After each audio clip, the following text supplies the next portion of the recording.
நீதிமானா மாற்றி இருக்கிறாரு. நீதியான ஆட்சி செய்யும்படி தேவனை உங்களை வேறு பிரித்து எடுத்திருக்கிறாரு. அவனுடைய ஆட்சியில நீதி இருக்கும்னு சொல்லி இருக்கிறார். ஆகவே தான் அந்த கிருபையை உங்களுக்கு தந்திருக்கிறார். Praise God. Hallelujah, hallelujah. கர்த்தருடைய செய்திக்கு நேராய் நாம் கடந்து செல்வோம். உங்கள் சொத்துக்களை சொந்தமாக்குங்கள் என்கிற செய்தியை நம்ம கேட்டு வரோம். கிறிஸ்துவுக்குள் தேவன் நமக்கு கல்வாரியில இயேசுவை பலியாக்கி நமக்கு தந்திருக்கிற ஆசீர்வாதங்களை எல்லாம்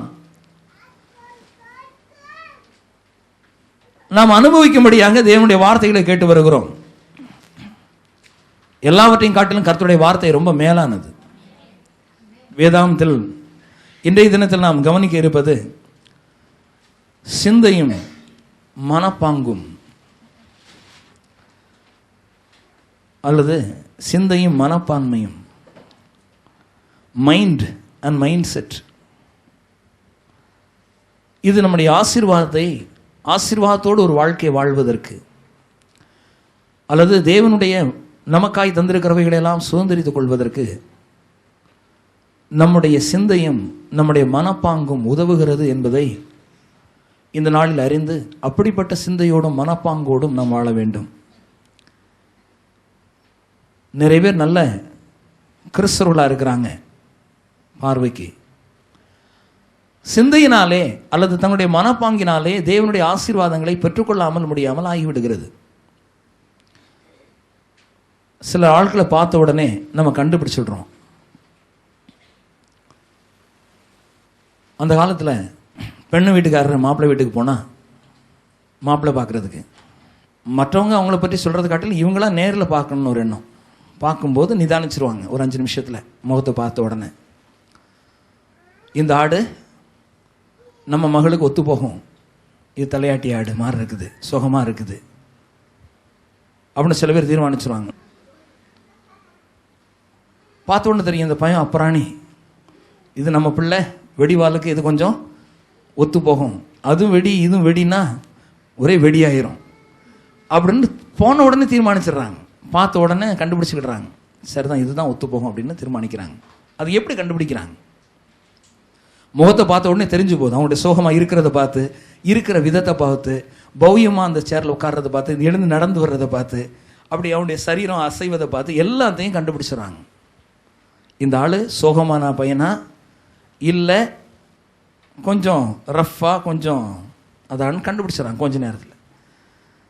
பாருங்க, ஒரு ஆளுடைய ஏறிட்டு பார்த்து சரீரத்தை பார்த்த உடனே ஆள் எப்படி இருக்கும் அப்படிங்கிறத ஓரளவு யூகிக்கிறாங்க. எல்லாமே தெரியாது, ஒரு 25% 30% ஒரு ஆளு குறித்து ஒரு ஐடியா கிடைச்சிரு. சர்ச்சில் உள்ள ஆளுங்களையும் நம்ம ஆவியானவர் நம்மகிட்ட சொல்றதில்லை. நீங்களும் மற்றவங்களை பார்க்கும்போதே ஆள் கொஞ்சம் ஏளனமாக இருந்துன்னா ஏறி எல்லாத்தையும் கொஞ்சம் அடித்து விடிச்சு பேசிடுறது. ஆள் அதுவும் கொஞ்சம் வெடி வாழனா ஆள் பார்த்து தான் பேசுவாங்க. சரி நம்மகிட்ட ஒன்று மோதி பார்க்கக்கூடாது, இதுவும் பாறையாக இருக்குது, ஆளை பார்த்து நீங்கள் எப்படி பேசுகிறீங்க அப்படிம்பாங்க. இதெல்லாம் என்ன அப்படின்னா இதெல்லாம் உண்மை தான், ஆனால் அவ்வளோக்கு மாத்திரம் காணாது. இதிலிருந்து என்ன தெரியுது? ஒரு ஆள் நல்ல சிந்தையோடும் நல்ல மனப்பாங்கோடும் இருக்கிறதை பொறுத்தே, மனப்பாங்கும் ஒரு ஆளுடைய சிந்தையும் வைத்தே அவனுடைய வாழ்க்கையினுடைய தராதரம் தீர்மானிக்கப்படுகிறத பார்க்கிறோம். நீங்க என்னத்தை நினைக்கிறீங்களோ அந்த நினைவு தான் உங்கள் வாழ்க்கையாகவே மாறுகிறது. சில பேர் கஷ்டத்தை குறித்தே அதிகமாக நினைக்கிறாங்க, யோசிக்கிறாங்க, கவலைப்படுறாங்க, அதனால வாயிலையும் ஒரே புலப்பமா இருக்குது. தாங்க அனுபவிக்கிறது தான் பேசுறாங்க, அதனால வாழ்க்கையும் அதே போல தான் இருக்கிறது, மாற்றவே முடியாது. நம்முடைய மனப்பாங்கு தான் நம்முடைய வாழ்வு. நிறைய பேர் நினைச்சுக்கிறாங்க நான் நினைக்கிறது தான் சரின்னு நினைக்கிறாங்க. நீங்க நினைக்கிறது சரியா இருக்கலாம், ஆனா நீங்களும் மாற வேண்டி இருக்கிறதுங்கிறத நினைக்கணும். நீங்க நினைக்கிறது மாத்திரம்தான் சரியல்ல. அல்லது உங்களுடைய நினைவு மண்டலம் நம்முடைய சிந்தனை மண்டலமும் மாறினால்தான் நம்முடைய மனப்பாங்கு மாறினால்தான். சில பேர் கோபக்காரராக இருப்பாங்க, சில பேர் எல்லாரையும் யாரு கூடயும் சேராத அண்டி உறவாடாத ஒரு நபராக இருப்பாங்க. தங்களுடைய பார்வையிலே தாங்கள் செய்வது சரியா இருக்கும், அடுத்தவங்களுடைய பார்வையில் அவங்க செய்கிறது சரியாகவே இருக்காது. அவங்க சொல்லுவாங்க நான் என் பார்வையில் நல்லா இருக்கிறேன், உலகம் என்னை பார்த்து என்ன சொன்னாலும் சொல்லிட்டு போட்டோம், எனக்கு ஒரு கவலை இல்லை. இவர்கள் சமுதாயத்திற்கு ஒத்து போகிற நபர்கள் அல்ல. கர்த்தர் அப்படிப்பட்டவர்களை சரி என்று சொல்வதும் அல்ல. உங்களுடைய வாழ்க்கை முறையானது உங்களுக்கு மாத்திரமல்லாமல் சமுதாயத்திற்கும் இது ஒரு சரியான வாழ்க்கை போல வாழ்கிறார்கள் என்கிற ஒரு காமன் மேனுக்கு, பொதுவான ஜனத்துக்கு கூட நீங்கள் வாழ்கிற முறை சரியாக அமைய வேண்டும். அதெல்லாம் எங்கே இருக்கு ஆரம்பிக்குதுன்னா எண்ணத்தில் இருந்து. இப்பொழுது பார்த்தீங்கன்னா குழந்தைகளை பார்க்குற பொழுது அவங்கெல்லாம் படிக்கிறாங்க, புஸ்தகத்தை திறந்து வச்சுருப்பாங்க, நல்லா படிக்கிறது போல் அவங்களுக்கு தோன்றும். ஆனால் படிக்கிற பாடங்கள் இருதயத்தில் பதியாமல் புத்தகம் திறந்திருக்கிறது, பக்கம் புரளுகிறது. பாடங்கள் இருதயத்தில் பதியாமலே போகுவதற்கு காரணம் என்ன? படிக்கிற வேளைகள் கூட இவர்களுக்குள் எண்ணங்கள் உண்டாகிறது, பல்வேறுபட்ட எண்ண துளிகள் உண்டாகிறது.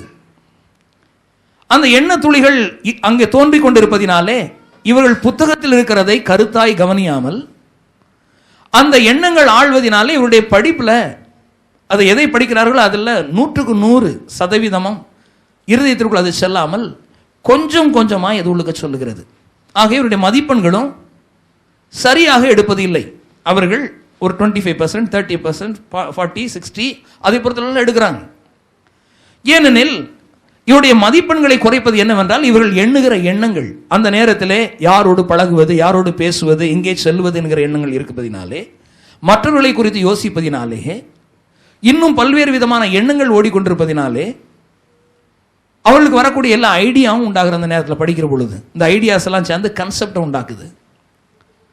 அதனால இவங்களுடைய மனப்பாங்கு எல்லாம் எப்படி ஆயிருதுன்னா, இப்படிப்பட்ட யோசிக்கிற நபர்களாய், படிக்கிற வேலைகளில் மற்ற காரியங்களை யோசிக்கிற நபர்களாய் அப்படி ஆயிடுறாங்க. அதே போலதான் குடும்ப வாழ்க்கை நடத்துகிறவர்களும் இப்படிப்பட்ட யோசிக்கிற நபர்களாக இருக்கிறாங்க, எண்ணங்களை உடையவர்களாக இருக்கிறாங்க. நம்முடைய எண்ணங்கள் தான் நம்முடைய வாழ்க்கையில இப்படிப்பட்ட ஒரு நிலைக்கு நம்மை வைத்திருக்கிறது. இந்த எண்ணங்கள் உங்களை கட்டி போடவும் முடியும். எண்ணத்தின் அடிப்படையிலே கட்டி ஒரு இடத்தில் இருக்கிறதை காட்டிலும் விடுதலையாய் வெற்றியாய் வாழ்வதற்கு, தேவனுடைய ஆசீர்வாதங்களை பெற்றுக்கொள்வதற்கு, நான் எதை நான் கட்டு வெட்டு 1 துண்டு 2ன்னு பேசிடுவேன் அப்படிம்பாங்க சிலர். கேட்டிருக்கீங்களா? கேட்டிருக்கீங்களா? கேட்டிருக்கீங்க. நான் தான் அந்த ஆள் அப்படிம்பீங்க. நான் எதுனாலும் உள்ளது அப்படின்னு பேசிடுவேங்க. நான் உங்கள்கிட்ட கேட்குறேன், வெட்டு 1 துண்டு 2ன்னு ஏன் பேசுறீங்க? வெட்டு 1 துண்டு 3ன்னு பேசினேன்னு இன்னொரு ஐடியா. இன்னொரு ஆள் சொல்லலாம், வெட்டு 1 துண்டு 4ன்னு பேசினான்னு ஃபோல்டு பண்ணி வெட்டிடலாம்ல. பாருங்க, நீங்க நினைக்கிறீங்க வெட்டு 1 துண்டு 2, நான் சொல்றேன் வெட்டு 1 துண்டு 5, துண்டு 10. நான் சொல்றேன் கர்த்தர் வெட்டு 1 துண்டு 2ன்னு பேசினாரா என்ன ஆகும்? இன்னைக்கு இங்கே சர்ச்சைக்கு இருக்க முடியுமா? எல்லாரும் நரகத்தில் தான் இருப்போம். அப்படி என்ன அர்த்தம் என்ன? வெட்டு 1 துண்டு 2ன்னு பேசுறது உங்களுக்கு மாத்திரம் சரியா இருக்கலாம், தேவனுக்கு சரியல்ல. ஆகவே இந்த மனப்பாங்கு மாற வேண்டும், இந்த எண்ணங்கள் மாற வேண்டும். எதையும் நான் நேருக்கு நேரம் சொல்லிடுவேன். கர்த்தர் உங்களுக்கு நேருக்கு நேரம் சொன்னா என்ன ஆகும்? எல்லாவற்றையும் எப்படி சொல்ல முடியுமா? முடியாது. இன்றைக்கு கொஞ்சம் யோசித்து இந்த தலையிலே அல்லது நாம் யோசிக்கிற எண்ணங்கள் எல்லாம் அங்கிருந்து புறப்படுகிறதுனாலே, நான் நினைக்கிற நினைவை மாற்றியாச்சுனாலே போதும், நம்முடைய சிந்தை மனப்பாங்கை மாற்றியால் போதும், வாழ்க்கையினுடைய தரம் மாறிவிடும். நாம் யோசிக்கிற விதம், சிந்திக்கிற விதங்களை நாம் மாற்றுகிற பொழுது பெற்றுக்கொள்ளுகிற விதங்கள் எல்லாம் தாராளமாய் பெற்றுக்கொண்டு நம்முடைய இனிமையான குடும்ப வாழ்க்கையை அழகாக வாழலாம். இங்கே கேட்டுக்கிட்டு இருக்க ஒவ்வொருவரும் நான் உங்கள்கிட்ட சில பேர் இந்த எண்ணங்களை எவ்வளோ வருடங்களாய் வைத்திருக்கிறார்கள். சர்ச்சில் பிரேயர் பண்ணுகிறோம், ஆராதிக்கிறோம், மறுபடி பிறந்திருக்கிறோம், வெகு நாளாய் சபைக்கு வருகிறோம், அங்கத்தென்றாய் இருக்கிறோம். ஆனால் இந்த சிந்தையிலே மனப்பாங்கிலே மாற்றத்தை கொஞ்சம் கொண்டு வருகிறோம். சில பேர் அதிகமாய் கொண்டு வந்திருக்கிறார்கள். நான் இன்றைக்கும் உங்களை என்கரேஜ் பண்ணுகிறேன், உங்களை உற்சாகப்படுத்த விரும்புகிறேன். நின்று விடாதிருங்கள். நீங்கள் யோசிப்பது மாத்திரம் சரியல்ல, நீங்கள் சொல்லுவதே சரியல்ல. கர்த்தர் சொல்லுவதுதான் சரி. அவர் சொல்லி இருக்கிற வார்த்தையின்படியே வாழ்வது, அதன்படி என்னை மாற்றிக்கொள்வது, கர்த்தர் வார்த்தையின்படி என்னுடைய எண்ணங்களையும் நினைவையும் என்னுடைய மனப்பாங்கையும் மனப்பான்மையும் நான் மாற்றிக்கொள்வது, இதுவரையில் நான் எண்ணுகிற எண்ணம், நானே சரி, வெட்டு ஒன்று துண்டு ரெண்டு பேசுறது, நேருக்கு நேர் பேசுறது, நான் கோபப்படுறது, இதெல்லாம் நான் மாற்றணும்னா, என் வாழ்க்கையெல்லாம் மாற்றணும் அப்படின்னா, நான் இப்படிப்பட்ட ஒரு என்னுடைய எண்ணங்களை நான் மாற்றிக்கொள்ள வேண்டும் என்கிற ஒரு காரியத்தை இன்றைக்கு கவனிக்க இருக்கிறோம். மேத்யூ சாப்டர் 16, மத்தேயு 16வது அதிகாரம். இயேசு கிறிஸ்து தம்முடைய சீஷர்களோடு கூட பேசிக் கொண்டிருக்கிறார்.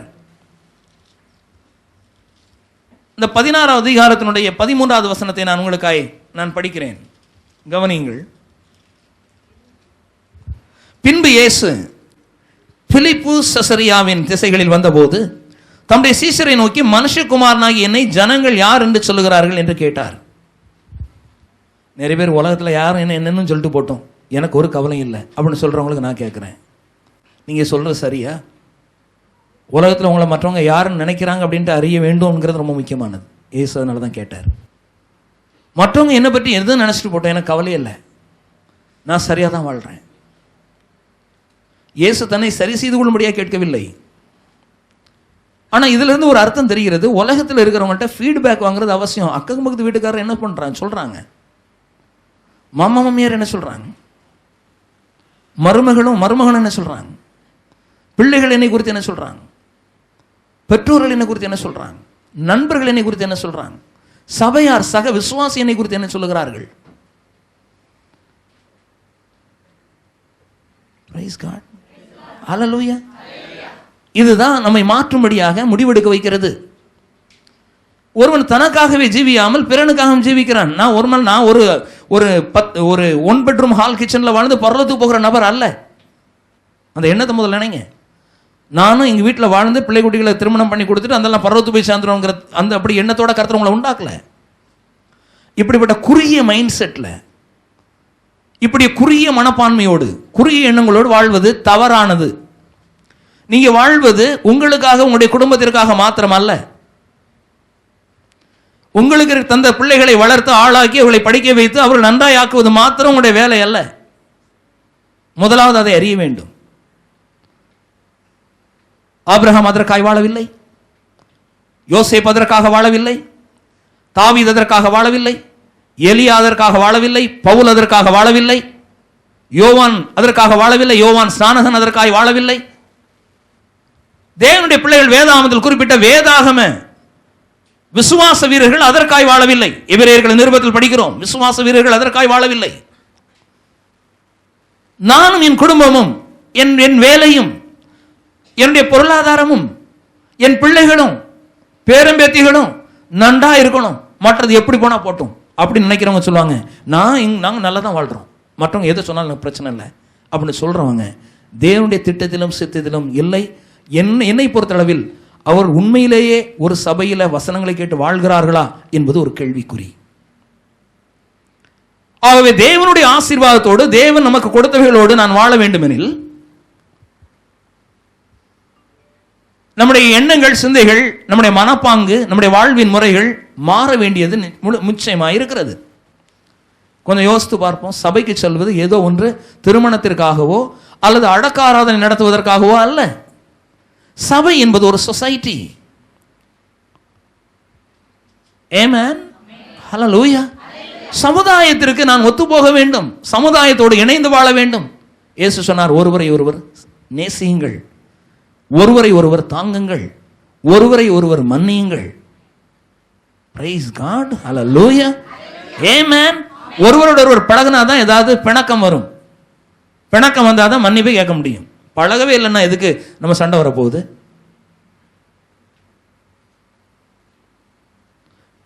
கணவன் மனைவி சேர்ந்து வாழும்போது எவ்வளவு தர்க்கம் பண்ணிக்கிட்டாங்க, சேர்ந்து வாழ போய் தானே. பிறகு மன்னிப்பு கேட்டுக்கிட்டாங்க, சரி பண்ணிக்கிட்டாங்க. சேர்ந்தே வாழலன்னா எதுக்கு அது? அதனால கணவன் மனைவியை வாழக்கூடாதா? மற்றவங்க பேசினா எதாவது பிணக்கு வரும், அதனால நான் பேசுறதே கிடையாது. உங்க பார்வையில் ரைட்டு, கர்த்தருடைய பார்வையில் ரைட் கிடையாது. பிறரிடத்தில் பேசாமலே என் வாழ்க்கையை நான் ஓட்டுறேன். கர்த்தருக்கு தெரியும், கர்த்தருக்கு நிச்சயமா தெரியும் நீங்க கர்த்தருக்கு சித்தமானவைகளை செய்யவில்லை என்று. ஸோ மனப்பாங்கை மாற்றிக்கொள்வது ரொம்ப முக்கியமான ஒரு காரியம். நம்முடைய எண்ணங்களை மாற்றிக்கொள்வது ரொம்ப முக்கியமான ஒரு காரியம். ரைட்டா? சரி, அதனால இந்த வசனத்தை கவனிக்கலாம். ஆகவே இயேசு கிறிஸ்து ஃபீட்பேக் கேட்கிறார், என்ன குறித்து மற்றவங்க எல்லாம் என்ன சொல்றாங்க. அதற்கு அவர்கள், சிலர் உம்மை யோவான் ஸ்நானன் என்றும், ஒவ்வொரு ஆளும் ஒவ்வொன்றா சொல்றாங்க. என்ன தெரிஞ்சிருக்கோ அதுதானே சொல்லுவாங்க. அவங்க மனசுல என்ன ஓடுது அப்படிங்கிறத அறிஞ்சவங்க என்னென்ன தெரிஞ்சிருக்கிறாங்களோ அதை பற்றி சொல்லுவாங்க. நான் யார் அப்படின்னு கேட்டால் சில பேர் சொல்லுவாங்க, நீர் திருநெல்வேலிக்காரரு, அதுவும் குறிப்பாக வள்ளியூர்காரரு அப்படிம்பாங்க சிலர். அல்லது நீங்கள் எங்கள் பிரதர் அப்படிம்பாங்க, நீங்கள் எங்கள் பாஸ்டர் அப்படிம்பாங்க. அவ்வளோ ஒவ்வொன்றா சொல்லுவாங்க இல்லை? அப்படி ஒவ்வொன்றா ஒவ்வொன்றா சொல்லுவாங்க. ஃபீட்பேக். Praise God. அதுதான் இயேசு கிறிஸ்து கேட்குறாரு, நீங்கள் உலகத்தில் மற்றவங்கலாம் என்ன சொல்கிறாங்க. ஸோ மற்ற ஒவ்வொன்றா ஒன்று சொல்கிறத இவங்க ஃபீட்பேக் எடுத்து வந்து சொல்கிறாங்க. கரெக்டாக துப்பு சொல்கிற ஆட்களாக இருக்கிறாங்க பாருங்கள், கூட சேர்ந்தவங்க. உண்மையான சீஷர்கள் துப்பு சொல்கிறாங்க. என்ன அந்த சிஸ்டர்மார் 2 பேரும் பேசினாங்க, அவனு பக்கத்தில் இன்னொரு ஆள் வந்து சொல்கிறது துப்பு சொல்கிறது போல். கூட இருக்கிறவங்க அப்படி தான் சொல்லுவாங்கன்னு நினைக்கிறேன். உதவி ஊழியம் பண்ணுறாங்க, ஏன்னா ஊழியக்காரங்க. Price God. அல்லேலூயா. ஓகே, கவனிக்கலாம். அதற்கு அவர்கள், சிலர் உம்மை யோவான் ஸ்நானன் என்றும், சிலர் எலியா என்றும், வேறு சிலர் எரேமியா அல்லது தீர்க்கதரிசிகளில் ஒருவர் என்றும் சொல்லுகிறார்கள் என்றார்கள். அப்பொழுது அவர், நீங்கள் என்னை யார் என்று சொல்லுகிறீர்கள் என்று கேட்டார். சீஷர்களிடத்தில் கேட்கும்போது ஒரு ஆள் முந்தி ஓடி வந்தார். நீங்கள் கூடவே இருக்கிறதுனால நீங்கள் என்ன யாருன்னு சொல்கிறீங்க? உலகத்தில் எல்லாரும் யோவான் ஸ்நானன் அவர் வருன்னு சொல்கிறாங்க, நீங்கள் என்ன யாருன்னு சொல்கிறீங்க? என்ன எப்படி புரிஞ்சு வச்சிருக்கிறீங்க? பேதுரு உடனே சொல்கிறார், நீர் ஜீவனுள்ள தேவனுடைய குமாரனாகிய கிறிஸ்து என்றான். இயேசு அவனை நோக்கி, யோனாவின் குமாரனாகிய சீமோனே, நீ பாக்கியவான். இதெல்லாம் அவங்களை நான் பிரசங்கம் பண்ணியிருக்கிறேன். ஆனால் இன்று நான் ஞாபகப்படுத்துகிறேன். என்ன ஞாபகப்படுத்துகிறேன்னா, மற்றவங்கெல்லாம் இவர் ஒரு தீர்க்கதரிசி, அற்புதம் பண்ணுறவர், இவர்கிட்ட போனால் சுகம் கிடைக்கி அப்படின்லாம் எல்லாரும் ஓடி ஓடி போனாங்க. எலியா தீர்க்கதரிசி அற்புதம் செய்தது போல, யோவான் ஸ்நானன் பேசும்போது அப்படி அதிகாரத்தோடு பேசினது போல இயேசுவும் பேசுறார், எரேமியா பேசினது போல பேசுறாரு.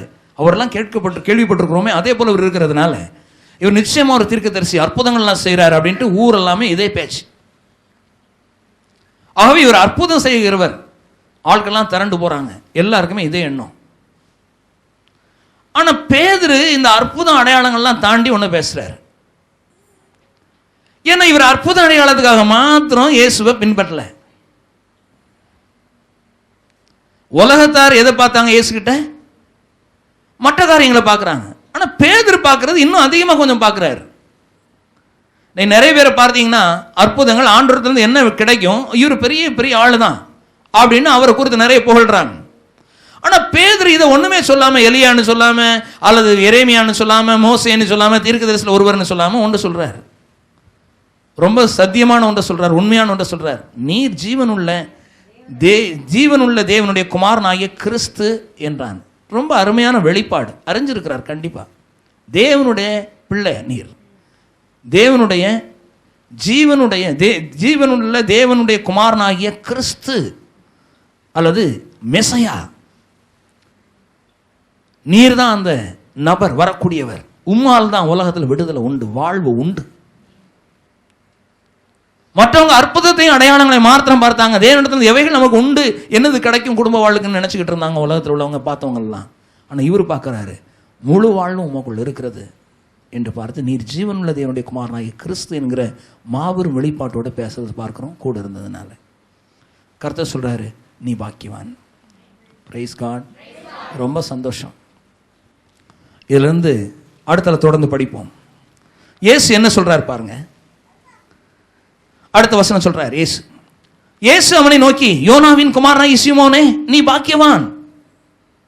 மாம்சமும் இரத்தமும் இதை உனக்கு வெளிப்படுத்தவில்லை.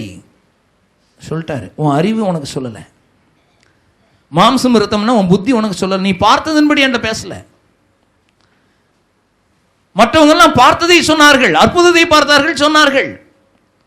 மற்றவர்கள் எல்லாம் அடையாளங்களை கண்டார்கள் சொன்னார்கள், யோகித்தார்கள் பேசினார்கள். உன்னுடைய மாம்சம் இரத்தமும் இதை சொல்லல. உலகத்தில் இருக்கிறவங்க எல்லாரும் என்ன, எரேமியான்னு சொன்னவங்க,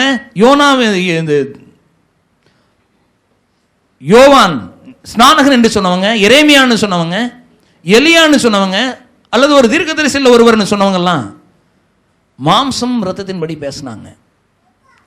ஆனா நீ இப்பொழுது பேசினது மாம்சம் ரத்தம் உனக்கு சொல்லலை, உன் அறிவு சொல்லலை, உனக்குள் இருக்கிற உன்னுடைய அனுபவம் சொல்லலை. என்னது? பரலோகத்தில் இருக்கிற என் பிதா இதை உனக்கு வெளிப்படுத்தினார். அல்லேலூயா. மற்றவர்களுக்கும் பேதருக்கும் ஒரு மாபெரும் வித்தியாசம் இருக்கிறதை இங்கே பார்க்கிறோம். ஒரு டிஃபரன்ஷியேஷன், ஒரு மாபெரும் மாற்றத்தை இங்கே பேதுரு காட்டுகிறத பார்க்கிறோம். எத்தனையோ பேர் ஆசீர்வாதத்தை அனுபவிச்சிருக்கிறாங்க. கண் தெரிஞ்சிருக்கு, காது கேட்டிருக்கு, முடவன் நடந்திருக்கிறாங்க, மாபெரும் அற்புதங்கள்லாம் நடந்திருக்கு. அவங்க எல்லாம் பார்க்கிறாங்க, அடையாளங்கள்லாம் கண்டுட்டு சொல்றாங்க. எல்லாரும் கர்த்தருக்கு ஆண்டவர்னு ஒருத்தர் இருக்கிறார், யெகோவா தேவன் ஆராதிச்சவங்க தான், வேதபாரர்களோ பரிசேயர்களோ அல்லது பொது ஜனங்களோ. எல்லாருக்கும் இந்த வெளிப்பாடு இல்லை. இவர் மாபெரும் விடுதலை செய்கிறவர் என்கிறத தான் அவங்க அறிஞ்சாங்க. இன்றைக்கு பொதுவாக பார்க்க போனால் நிறைய கிறிஸ்தவர்கள் இப்படி இருக்கிறத பார்க்கலாம். ஆண்டவர் தேவன் இவர் அற்புதங்களை செய்வார், குணமாக்குவார், செங்கடலை பிளந்தார், எங்களுடைய வாழ்க்கையில் இருக்கிற மலையெல்லாம் நீக்குவார், காயத்தை ஆற்றுவார், கவலையை போக்குவார், இவர் பெரியவர் அப்படிங்கிற எண்ணம் மாத்திரம் இருக்கிறது. உலகத்தில் நிறைய பேருக்கு அப்படி இருக்கிறது, கிறிஸ்தவங்களுக்கே நிறைய பேர் அப்படி இருக்கு. சரி, இங்க கர்த்தர் சொல்றதை பார்ப்போம். மாம்சமும் ரத்தமும் இதை உனக்கு வெளிப்படுத்தவில்லை, பரலோகத்தில் இருக்கிற என் பிதா இதை உனக்கு அவர் வெளிப்படுத்தினார். ஆமென். ரைட். ஆனா இன்னொன்று என்ன பார்க்க போறோம். 16வது அதிகாரம் தொடர்ந்து இந்த சம்பாஷணை தொடர்ந்து நடந்து கொண்டிருக்கிறது. இவங்க வேற எங்கேயும் போகல. 21வது வசனம் சொல்லுகிறது, அது முதல் இயேசு தாம் எருசலேமுக்கு போய் மூப்பராலும் பிரதான ஆசாரியராலும் வேதபாரகராலும் பல பாடுகள் பட்டு கொலை உண்டு 3ஆம் நாளில் எழுந்திருக்க வேண்டும் என்பதை தம்முடைய சீஷர்களுக்கு சொல்ல தொடங்கினார். இப்பொழுது இன்னும் சில காரியங்களும் கற்றுக் கொடுக்க ஆரம்பிக்கிறார், வெளிப்படுத்த ஆரம்பிக்கிறார். நான் வந்த நோக்கம் என்ன, நான் எதற்காய் வந்தேன் பூமியிலே, இப்பொழுது நான் என்ன செய்ய போகிறேன் என்பதை அவர் இடத்துல சொல்ல ஆரம்பிக்கிறார். நான் பாடுபட வேண்டியதாக இருக்கிறது, நான் கொலையுண்டு 3ஆம் நாளில் எழுந்திருக்க வேண்டும். இது என்னன்னா முழு சத்தியம், ஃபுல் காஸ்பல். தான் வந்ததை அவர் சொல்ல ஆரம்பிக்கிறார். நான் பாடுபடணும், சாகணும், உயிரோடு எழும்பணும். இவ்வளவு தூரம் ரொம்ப க்ளோஸ் ஆனவர்கள்ட்ட பேசின உடனே ஏற்கனவே பாக்கியசாலியான பேதுரு, பாக்கியமான சொல்லிட்டார், ஆசீர்வதிக்கப்பட்ட ஆளு, கொடுத்து வச்சுவன், எல்லாம் புரிஞ்சிருக்கு, தேவன் தான் உனக்கு வெளிப்படுத்தினார் அப்படின்னு சொன்ன உடனே அடுத்தால நடக்கிற கதை. அப்பொழுது பேதுரு அவரை தனியே அழைத்து கொண்டு போய், ஏன்னா ரொம்ப க்ளோஸ் ஆன ஆள் பாருங்க, ஆண்டவரே இது உமக்கு நேரிடக்கூடாதே, இதை உமக்கு சம்பவிப்பதில்லை என்று இது உமக்கு சம்பவிப்பதில்லை என்று அவரை கடிந்து கொள்ள தொடங்கினான். ஆண்டவரே கடிந்து கொண்டாச்சு. என்ன அன்பா, உமக்கு நேரிடக்கூடாது. ஏன் நேரிடக்கூடாதுன்னு நினைச்சாரோ என்ன தெரியல. நான் நினைக்கிறேன் இவர் கூட நம்ம ஊழியத்தில் இருந்தா, போட்டை விட்டு வர சொன்னார், மீன்பிடி துறையெல்லாம் முடிஞ்சு இவர் போகிற இடத்துலலாம் இவ்வளோ பெரிய கூட்டம் கூடுது. அன்றைக்கு சாப்பாடு இல்லாட்டா கூட 5000 பேர் 10,000 20,000 பேருக்கு சாப்பாடு போட்டார். இவர் கூட போனாலே போதும், மூக்கு முட்டை சாப்பிடலாம், எல்லா ஆளுக்கும் அற்புத அடையாளங்கள் நடக்குது. ஆண்டவரே இங்கே உலா வராரு, அவர் விட்டுட்டு சாக போகிறோங்கிறாரு, அடுத்தால பாடுபட போகிறோங்கிறாரு. இதெல்லாம் அவருக்கு எதுக்கு வம்பு? எவ்வளவு பேரே நீர் குணமாக்கலாம், நீர் ஆண்டவரே இறங்கி வந்திருக்கிறீர், ஜீவனுள்ள தேவனுடைய குமாரனை கிறிஸ்தான், நீர் ஏயா பாடுபடணும், நீர் ஏயா சாகணும், நீர் ஏயா உயிரோடு எழும்பணும், உமக்கு எதுக்கு இந்த வேலையெல்லாம் வம்பு? நீர் வந்தேர் போகிற இடத்துலலாம் ஆட்கள்லாம் சுஸ்தம் அடைகிறாங்க, வார ஆட்கள்லாம் பட்னியே கிடையாது, ஃபுல் மூக்கு முட்டை சாப்பிடு, பட்னியாக வந்தாலும் சாப்பாடெல்லாம் வந்தாலுமே அற்புதங்கள் நடக்குது. உங்க கூட சேர்ந்து நாங்கள் ஒரு டீமாக நான் ஒர்க் பண்ணதுக்கு நாங்கள் ரெடி, இன்னும் நிறைய பேரை கூப்பிடுறதுக்கு நாங்கள் ரெடி, நீங்கள் என்ன வேண்டாத வேலையெல்லாம் பேசிகிட்டு இருக்கிறேன்னு அவர் சொல்லியிருப்பாருன்னு நினைக்கிறேன்.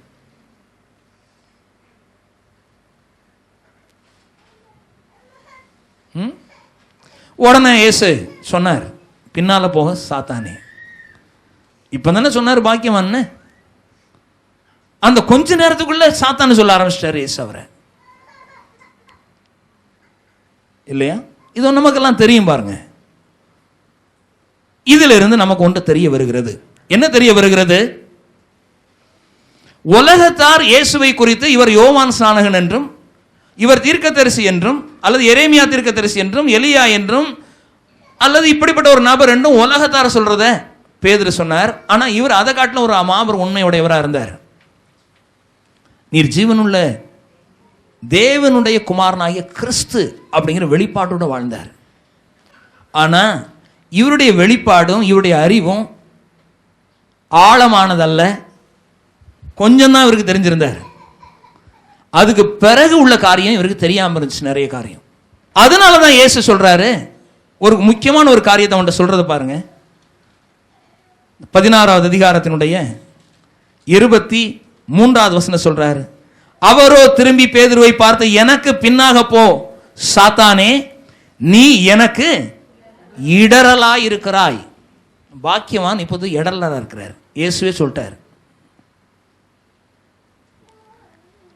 இதில் இருந்து ஒரு முக்கியமான ஒரு தகவல், ஒரு சத்தியம், ஒரு உண்மை நம் வாழ்க்கையை மாற்றும்படியாக நாம் எடுக்க வேண்டியதா இருக்கிறது. இதுல ஒன்று புதைந்து இருக்கிறத இன்றைக்கு எடுத்து நம்முடைய வாழ்க்கையில ஒரு மாற்றத்தை கொண்டு வரும்படியாக இதிலிருந்து நாம் எடுக்க போகிறோம். வேதம் சொல்லுகிறது, நீ புதையலை தேடுவதை போல் தேடுவாயாகில். நான் இதுல இருந்து தோண்டி தோண்டி எடுத்து நம்முடைய வாழ்க்கையை மாற்றும்படியாகவே இதை தோண்டுகிறோம். சில வேளைகளில் தோண்டி இடத்திலே தோண்டுகிறோம். ஆகவே எங்க இன்னொரு நீரூற்று உண்டாகிறதை பார்க்கிறோம், வேறு விதமான ஒரு கனிமங்கள் கிடைப்பதை பார்க்கிறோம். ஒரு வேளையில இரும்பு கிடைச்சிருக்கும், இன்னொரு வேளையில அது வேற தங்கம் கிடைக்க ஆரம்பிக்குது. தோண்டுவதினாலே நமக்கு நிறைய காரியங்கள் கிடைக்கிறது. அவருடைய வார்த்தைகளை நாம் தோண்டுவதினாலே, பிரசங்களை கேட்பதினாலே, தியானிப்பதினாலே பல்வேறு விதப்பட்டமான ஆசீர்வாதங்களையும் காரியங்களையும் நாம் அறிகிறோம். ஆகவே தான் இன்றைக்கும் அதை மறுபடியும் தோண்டுகிறோம். என்ன சொல்றாரு அதுல, நீ தேவன் எனக்கு இடரலாய் இருக்கிறாய். கொஞ்சம் முன்னாடி தான் இத உனக்கு தேவனே வெளிப்படுத்தினாரு சொன்னாரு. அது கொஞ்ச நேரத்துக்குள்ள நீ எனக்கு இடரலா இருக்கிறனால பின்னாக போ சாத்தானே அப்படின்ட்டார். இதுல என்ன தெரியுது, இங்க இருக்கிற நிறைய பேர் கூட பின்னாக போ சாத்தானே இந்த வேலையில கூட நம்ம ஈடுபடலாம். அதுக்கு முன்னாடி ஜீவனுள்ள தேவனுடைய குமாரனாகிய கிறிஸ்து அப்படின்னு சொன்னவங்க கூட பின்னாக போ சாத்தானே அப்படின்னு சொல்ல வேண்டிய அளவில் நம்முடைய வாழ்க்கை இருக்கலாம். இதை தான் மாற்றிக்கணும். அதுக்கு தான் இதுங்க எழுதப்பட்டிருக்கு. ஏசு அன்றைக்கு அவரை சொன்னாரே, பேதுருவை சாத்தான சொன்னாரே, அதுக்காக வேண்டி இல்லை. பேதுருவை சொன்னாரே, ஏன்னா தேவனுக்கு இடரலா இருக்கிறாய்ன்னு சொன்னாரே, எனக்கு இடரலா இருக்கிறாய் என்று சொன்னாரே. அந்த இடரலா நம்முடைய எண்ணங்களும் நம்முடைய கிரியைகளும் இருக்கிறதா என்பதை மாற்றிக்கொள்ள முடியாது. மாற்றிக்கொள்ள நாம் வந்திருக்கிறோம். ஆமென். ஹல்லேலூயா. ஃபைன். அதனால தான் பார்க்கிறோம் இன்றைக்கு. ஆகவே நாம் பார்க்கிற பொழுது ஒரு 3 விதமான காரியங்களை கவனிச்சோம். ஒன்று, உலகத்தார் என்ன சொன்னாங்க. இரண்டாவது, பேதுரு என்ன சொன்னார். முதலாவது. மூன்றாவதாக பேதுரு என்ன சொன்னார். இந்த செய்தி உங்களுக்கு நிச்சயம் ஆசீர்வாதமாய் இருந்திருக்கும் என்று விசுவாசிக்கிறோம். தொடர்ந்து இதே போன்ற செய்திகளை பெற விரும்பினால் எங்களை தொடர்பு கொள்ள வேண்டிய செல் நம்பர் 9821223970.